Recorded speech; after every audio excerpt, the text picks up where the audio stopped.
तो साथियों नमस्कार और स्वागत है आप सभी का हमारे YouTube चैनल स्टडी सर्किल में। और इस वीडियो में हम बात कर रहे हैं यूपीएससी 2026 के लिए अर्थव्यवस्था पर आधारित रिवीजन सेट को लेकर। सेट नंबर 3 है। देखिए जो पहला प्रश्न है हमारा, पहला प्रश्न है कि लॉफर कर्व और भारतीय कराधान के संबंध में निम्नलिखित कथनों पर विचार करें। पहला कथन है कि यह कर दरों और सरकार द्वारा एकत्र किए गए कुल कर राजस्व के बीच संबंध को दर्शाता है। दूसरा कथन है कि यह वक्र दर्शाता है कि एक निश्चित बिंदु से आगे कर दरों में वृद्धि राजस्व सृजन के लिए प्रतिकूल हो जाती है। तीसरा कथन है कि भारतीय लॉफर परिदृश्य के संदर्भ में 2024 में एंजल टैक्स का उन्मूलन पूंजी निर्माण को प्रोत्साहित करने के लिए इष्टतम कर दर की ओर बढ़ने का एक प्रयास है। बताना है कि ऊपर दिए गए कथनों में से कौन सही है। केवल एक और दो, यानी कि पहला और दूसरा, केवल दूसरा और तीसरा, केवल पहला और तीसरा, या पहला दूसरा और तीसरा।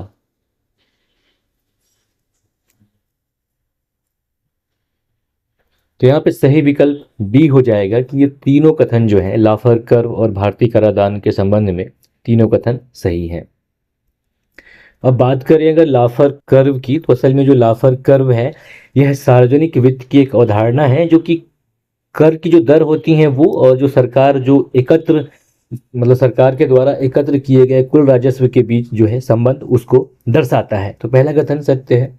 दूसरा कि ये जो ये वक्र है वो ये दर्शाता है कि एक निश्चित बिंदु से आगे कर दरों में वृद्धि राजस्व सृजन के लिए प्रतिकूल हो जाती है, यानी कि अब राजस्व की प्राप्ति नहीं होगी। मतलब ऐसा इसलिए होता है कि आर्थिक गतिविधियों में कमी हो जाती है या फिर लोग कर चोरी करने लग जाते हैं और निवेश और उत्पादन के लिए हतोत्साहित हो जाते हैं लोग, इसकी वजह से ऐसा होता है। तो इसलिए दूसरा कथन भी सत्य है। तीसरा कथन कि जो भारतीय लाफर जो कर्व है इसके संदर्भ में 2024 में एंजल टैक्स का उन्मूलन कर दिया गया था, जो कि आयकर अधिनियम की धारा 56(2)(7)(b) के तहत आता है। जो अतिरिक्त शेयर प्रीमियम पर कर था उसको समाप्त करने का उद्देश्य ये था कि जो स्टार्टअप्स हैं उनके लिए निवेश के माहौल को बेहतर बनाया जाए और पूंजी निर्माण को प्रोत्साहित किया जाए। तो इसलिए यहाँ पे ये तीनों कथन सही है, अतः सही विकल्प यहाँ पे डी हो जाएगा, पहला, दूसरा और तीसरा। अगला प्रश्न नंबर 2 देखेंगे। प्रश्न नंबर 2 है कि मुद्रास्फीति लेखांकन के संदर्भ में निम्नलिखित कथनों पर विचार करें। पहला कथन है कि यह एक ऐसी तकनीक है जिसका उपयोग कंपनी के वित्तीय विवरणों पर बढ़ती लागतों के प्रभाव को ध्यान में रखने के लिए किया जाता है। दूसरा कथन है कि उच्च मुद्रास्फीति के दौर में ऐतिहासिक लागत लेखांकन किसी संस्था के वास्तविक मुनाफे को बढ़ा चढ़ाकर पेश करने की प्रवृत्ति रखता है। वहीं तीसरा कथन है कि वर्तमान आयकर अधिनियम के तहत सभी भारतीय कंपनियों के लिए मुद्रास्फीति समायोजित आंकड़ों का उपयोग करके अपनी योग्य आय की रिपोर्ट करना कानूनी रूप से अनिवार्य है। अब आपको बताना है कि ऊपर दिए गए कथनों में से कितने कथन सही हैं। केवल एक, केवल दो, तीनों या फिर कोई नहीं। तो मुद्रास्फीति लेखांकन की अगर हम बात करें तो यह लेखांकन जो है ऐसे तकनीकों का समूह है जिनका उपयोग मूल्य स्तरों में परिवर्तन के प्रभाव को दर्शाने के लिए वित्तीय विवरणों को समायोजित करने के लिए किया जाता है। तो इस संदर्भ में पहला कथन जो है सत्य हो जाएगा। और इसका उद्देश्य ये भी है कि जो मुद्रास्फीति है उसकी अवधि के समय क्रय शक्ति में होने वाली कमी को ध्यान में रखते हुए किसी फर्म की वित्तीय स्थिति का अधिक यथार्थवादी चित्र को प्रस्तुत करना। तो इस कॉन्टेक्स्ट में जो पहला कथन है वो सत्य हो जाएगा। वहीं दूसरा कथन कि उच्च मुद्रास्फीति के दौर में ऐतिहासिक लागत लेखांकन किसी संस्था के वास्तविक मुनाफे को बढ़ा चढ़ाकर पेश करने की प्रवृत्ति रखता है। तो असल में होता क्या है कि जो ऐतिहासिक लागत लेखांकन है इसके तहत जो परिसंपत्तियां और लागत होती हैं उनके जो मूल्य हैं वो क्रय मूल्य पर दर्ज किए जाते हैं। मतलब जब उच्च मुद्रास्फीति होता है उस समय, तो इससे क्या है जो लागत होती हैं उसको कम आंका जाता है। लागत यानी कि जो मूल्यह्रास और माल सूची की लागत जो है उसका अंकन कम किया जाता है, और इसकी वजह से क्या होता है, जो लाभ है लाभ को अधिक आंका जाता है। इस प्रकार जो आकलित लाभ है ये वास्तविक आर्थिक लाभों को प्रतिबंधित नहीं कर सकते हैं, इसलिए मतलब इसकी वजह से ये जो दूसरा कथन है ये सत्य हो जा रहा है। ठीक है। अब तीसरा कथन कि वर्तमान आयकर अधिनियम के तहत सभी भारतीय कंपनियों के लिए मुद्रास्फीति समायोजित आंकड़ों का उपयोग करके अपनी कर योग्य आय की रिपोर्ट करना कानूनी रूप से अनिवार्य है। तो ये ऐसा नहीं है, क्योंकि जो आयकर अधिनियम 1961 के तहत जो वर्तमान भारतीय कराधान ढांचा है ये कंपनियों के लिए व्यापक मुद्रास्फीति समायोजित लेखांकन करना अनिवार्य नहीं करता है। हालांकि जो पूंजीगत लाभ है उन पर जो सूचकांक लाभ जैसे कुछ प्रावधान लागू होते हैं, लेकिन कंपनियों के लिए पूरे तरीके से मुद्रास्फीति समायोजित वित्तीय विवरणों का उपयोग करते हुए कर योग्य आय की गणना करने की कोई सामान्य आवश्यकता नहीं पड़ती। इसलिए जो तीसरा कथन है वो गलत हो जाएगा, इसलिए सही विकल्प यहाँ पे बी हो जाएगा कि इसमें सिर्फ दो कथन सही हैं, पहला और दूसरा। अब प्रश्न नंबर 3 देखेंगे हम। प्रश्न नंबर 3 है कि स्टैंडिंग डिपॉजिट फैसिलिटी यानी कि एसडीएफ के संबंध में निम्नलिखित कथनों पर विचार करें। पहला कथन है कि एसडीएफ भारतीय रिजर्व बैंक को वाणिज्यिक बैंकों से बिना किसी संपार्श्विक के बदले में तरलता अवशोषित करने की अनुमति देता है। दूसरा कथन है कि एसडीएफ यानी कि स्टैंडिंग डिपॉजिट फैसिलिटी ने लिक्विडिटी एडजस्टमेंट फैसिलिटी कॉरिडोर के फ्लोर के रूप में फिक्स्ड रेट रिवर्स रेपो की जगह ले ली है। अब बताना है कि जो दोनों कथन दिए गए हैं इनके संबंध में इनमें से कौन सा कथन सही है। विकल्प ए है कि कथन 1 और कथन दोनों सही हैं और कथन 2 कथन 1 की सही व्याख्या है। विकल्प बी है कि कथन 1 और कथन 2 दोनों सही है, लेकिन कथन 2 कथन 1 की सही व्याख्या नहीं है। विकल्प सी है कि कथन 1 सही है लेकिन कथन 2 गलत है। वहीं विकल्प डी है कि कथन 1 गलत है लेकिन कथन 2 सही है। ये जो स्टैंडिंग डिपॉजिट फैसिलिटी होता है उसके संदर्भ में आपको बताना है कि जो स्टैंडिंग डिपॉजिट फैसिलिटी है यह है भारतीय रिजर्व बैंक, मतलब इसे आरबीआई के द्वारा सन 2022 में प्रारंभ किया गया था, और यह स्थायी जमा सुविधा यानी कि स्टैंडिंग डिपॉजिट फैसिलिटी जो है स्थायी जमा सुविधा, ये आरबीआई को बिना किसी गिरवी के बैंकिंग प्रणाली से अतिरिक्त तरलता को अवशोषित करने में सक्षम बनाती है ना। और जहाँ जैसे कि रिवर्स रेपो ऑपरेशन होता है, तो रिवर्स रेपो ऑपरेशन के विपरीत इसमें क्या है कि जो सरकारी प्रतिभूतियों को गिरवी के रूप में शामिल किया जाता है, लेकिन ये जो एसडीएफ है असल में एक गैर गिरवी युक्त साधन है जो आरबीआई की तरलता को कुशलतापूर्वक मतलब उसको मैनेज करने की क्षमता को मजबूत करता है। तो इसलिए जो पहला कथन है ये सत्य है। दूसरा कथन कि एसडीएफ ने लिक्विडिटी एडजस्टमेंट फैसिलिटी कॉरिडोर के फ्लोर के रूप में फिक्स्ड रेट रिवर्स रेपो की जगह ले ली है, तो ये कथन भी सही है। इसका मतलब ये हुआ कि जो एसडीएफ है अब कॉरिडोर में ब्याज दरों की निचली सीमा का प्रतिनिधित्व करता है जो अल्पकालिक बाजार दरों को प्रभावित करता है, इसलिए कथन 2 भी सही है। हालांकि दोनों कथन जो है तथ्यात्मक रूप से सही है, लेकिन जो कथन 2 है वो कथन 1 की व्याख्या नहीं करता, इसलिए सही विकल्प यहाँ पे बी हो जाएगा कि कथन 1 और कथन 2 दोनों सही हैं, लेकिन कथन 2 जो है कथन 1 की सही व्याख्या नहीं है। अब प्रश्न नंबर 4 देखेंगे हम। प्रश्न नंबर 4 है कि मुद्रा बाजार उपकरणों और उनकी विशेषताओं के संबंध में निम्नलिखित बातों पर विचार करें। पहला कथन है कि कॉल मनी के बारे में, कॉल मनी 2 से 14 दिनों की अवधि के लिए अंतर बैंक उधार। दूसरा, नोटिस मनी मांग पर चुकाने योग्य अल्पकालिक धनराशि आमतौर पर 1 दिन के लिए। और तीसरा उपकरण है वाणिज्यिक बिल विक्रेता द्वारा खरीदार पर माल की डिलीवरी के मूल्य के लिए जारी किया गया परक्राम में लिखित या चेक। ऊपर दिए गए विकल्पों में से कितने सही ढंग से मेल खाते हैं? केवल 1, 2, 3 या फिर कोई नहीं। तो कॉल मनी की अगर हम बात करें तो कॉल मनी का तात्पर्य होता है एक दिन, मतलब रात भर की बहुत छोटी अवधि के लिए जो अंतर बैंक उधार होता है उसे कॉल मनी कहा जाता है। ठीक है, तो ये जो गलत मतलब समय सही नहीं है, यानी कि कॉल मनी है 2 से 14 दिन के लिए नहीं, बल्कि एक दिन के लिए अंतर बैंक उधार जो होता है सामान्यतः रात भर के लिए जो छोटी अवधि का होता है वह कॉल मनी कहलाता है। तो पहला जो है गलत है। वहीं नोटिस मनी, नोटिस मनी का मांग पर चुकाने योग्य अल्पकालिक धनराशि आमतौर पर एक दिन के लिए, ऐसा नहीं है।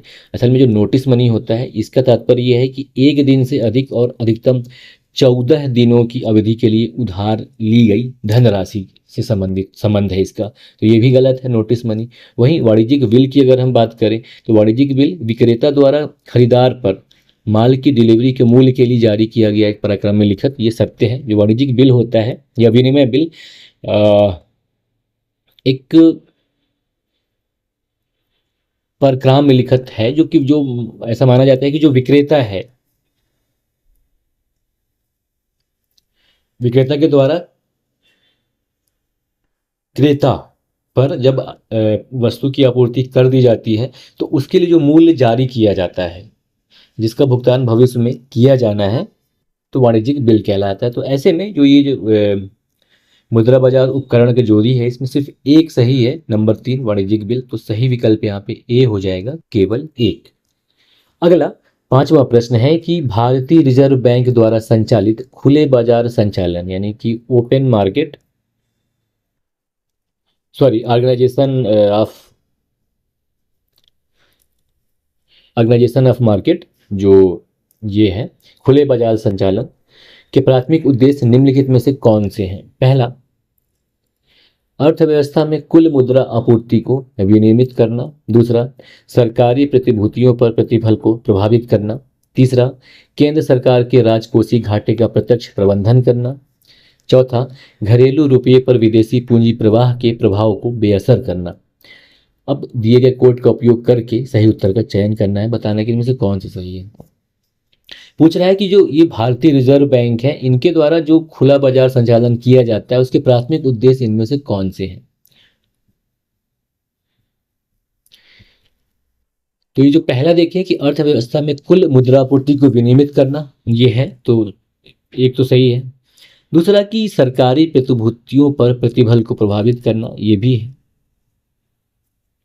और तीसरा कि केंद्र सरकार के राजकोषीय घाटे का प्रत्यक्ष प्रबंधन करना, तो इससे कोई लेना देना नहीं है क्योंकि जो राजकोषीय घाटे का प्रबंधन है असल में ये मौद्रिक नीति के तहत आता है ना। सॉरी, ये जो राजकोषीय घाटे का प्रबंधन है ये राजकोषीय साधन के तहत आता है। ठीक है,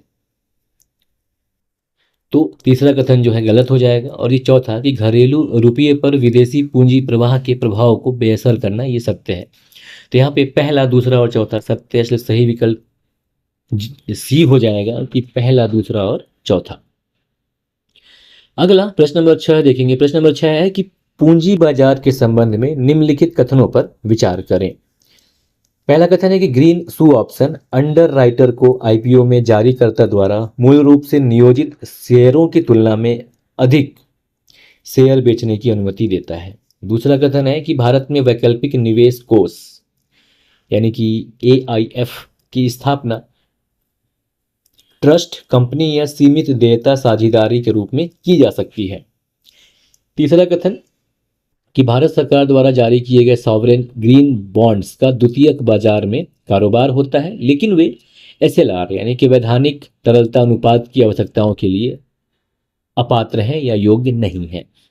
बताना है कि ऊपर दिए गए कथन में से कौन सा या कौन से कथन गलत हैं।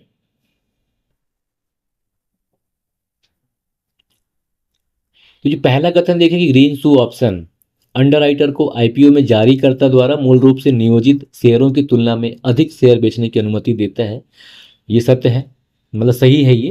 क्योंकि क्या है, जो आईपीओ में जब लिस्टिंग हो जाती है उसके बाद कीमतों को स्थिर करने के लिए जो ये अंडरराइटर होते हैं इनको अतिरिक्त शेयर बेचने की अनुमति मिलती है।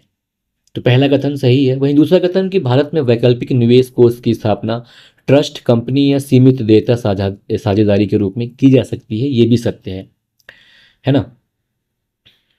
और तीसरा कथन कि भारत सरकार द्वारा जारी किए गए सॉवरेन ग्रीन बॉन्ड्स का द्वितीयक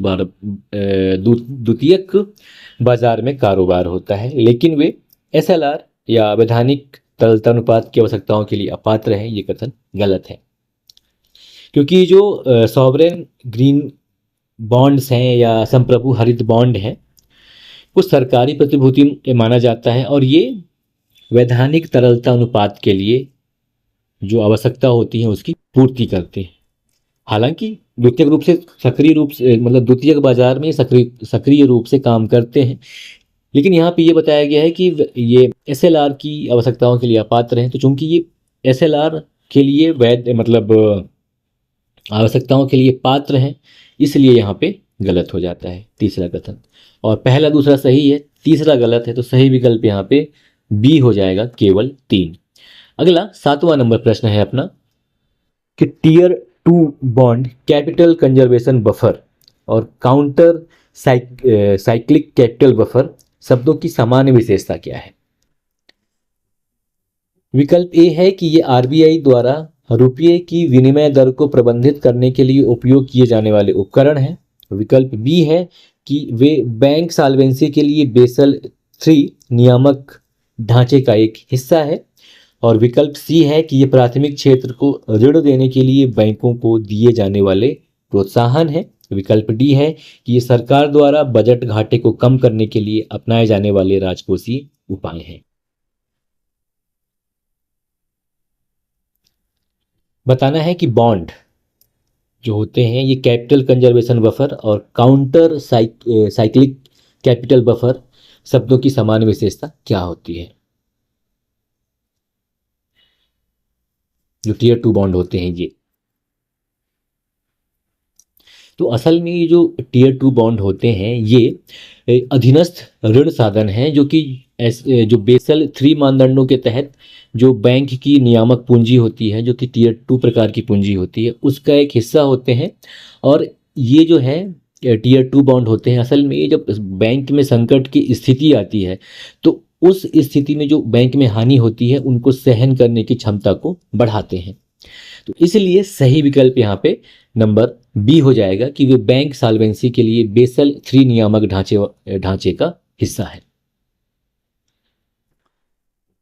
और ये जो पूंजी संरक्षण बफर या सीसीबी की बात कर रहा है, कैपिटल कंजर्वेशन बफर, तो असल में ये भी बेसल 3 के तहत एक अतिरिक्त पूंजी आवश्यकता है जिसके तहत बैंकों को वित्तीय और आर्थिक तनाव की अवधि के समय जो नुकसान हुआ है उसको कम करने के लिए अतिरिक्त पूंजी बनाए रखने की आवश्यकता होता है इससे।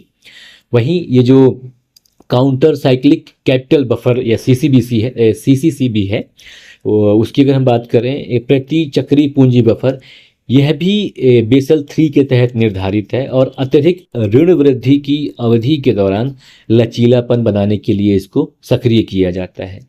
और ये भी बैंकों को आर्थिक चक्रों से उत्पन्न प्रणालीगत जोखिमों का सामना करने में मदद करता है। तो इसलिए यहाँ पे सही विकल्प बी हो जाएगा। अगला 8वां नंबर प्रश्न है अपना कि भारतीय वित्तीय प्रणाली में निम्नलिखित संस्थाओं पर विचार करें। भुगतान बैंक, क्षेत्रीय ग्रामीण बैंक, लघु वित्त बैंक, स्थानीय क्षेत्र बैंक।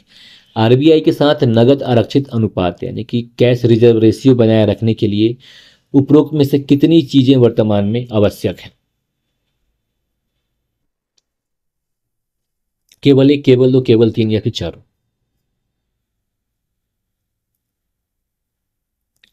तो ये जो नगद आरक्षित अनुपात है या सीआरआर जो है, असल में किसी भी बैंक की शुद्ध मांग और जो जितनी भी देयताएं हैं उनका एक प्रतिशत होता है जिसे भारतीय रिजर्व बैंक जो भारतीय रिजर्व बैंक के पास नगद भंडार के रूप में बनाए रखना अनिवार्य होता है। और यह ऐसे बैंकों पर लागू होता है जो जमा स्वीकार करते हैं और विनियमित बैंकिंग प्रणाली का हिस्सा होते हैं। अब भुगतान बैंक ये क्या है? ये मांग जमा को स्वीकार करते हैं और आरबीआई के द्वारा इनका विनियमन किया जाता है। इसके अलावा इनको भी सीआरआर बनाए रखना आवश्यक है, इसलिए इनको शामिल किया गया है। वहीं क्षेत्रीय ग्रामीण बैंक ये भी इसमें शामिल है। लघु वित्त बैंक या small SFB small finance bank ये भी इसमें शामिल है। साथ ही साथ जो स्थानीय क्षेत्रीय बैंक हैं वो भी इसमें शामिल हैं। तो इन सभी बैंकों को यानी कि भुगतान बैंक, क्षेत्रीय ग्रामीण बैंक, लघु वित्त बैंक, स्थानीय क्षेत्र बैंक, इन सभी को सीआरआर बनाए रखने के लिए मतलब ये भी पात्र है। तो सही विकल्प यहाँ पे डी हो जाएगा, ये चारों इसमें शामिल हैं। अगला 9वां नंबर प्रश्न है कि कर संधि संबंधी उपायों को लागू करने के लिए बहुपक्षीय सम्मेलन के संबंध में निम्नलिखित कथनों पर विचार करें। पहला कथन है कि यह आधारभूत क्षरण और लाभ हस्तांतरण से निपटने के लिए OECD G20 परियोजना का परिणाम है। दूसरा कथन है कि इससे भारत को द्विपक्षीय वार्ता के बिना एक साथ कई देशों के साथ अपनी मौजूदा कर संधियों में संशोधन करने की अनुमति मिलती है। तीसरा कथन है कि भारत ने अभी तक MLI या बहुपक्षीय सम्मेलन के संबंध में कोई भी पुष्टि नहीं की है, बल्कि वह अपने पारंपरिक दोहरे कराधान बचाव समझौते पर कायम रहना पसंद करता है। वहीं चौथा कथन है कि इसका प्राथमिक लक्ष्य बहुराष्ट्रीय निगमों द्वारा संधि खरीदारी को रोकना है। बताना है कि इनमें से कौन से कथन सही है। पहला, दूसरा और चौथा, दूसरा और तीसरा, केवल पहला और चौथा या केवल तीन। तो यहाँ पे जो पहला कथन देखेंगे कि हम कि कर संबंधी उपायों को लागू करने के लिए बहुपक्षीय सम्मेलन के संबंध में जो ये पहला कथन है कि यह आधारभूत क्षरण और लाभ हस्तांतरण यानी कि प्रॉफिट शिफ्टिंग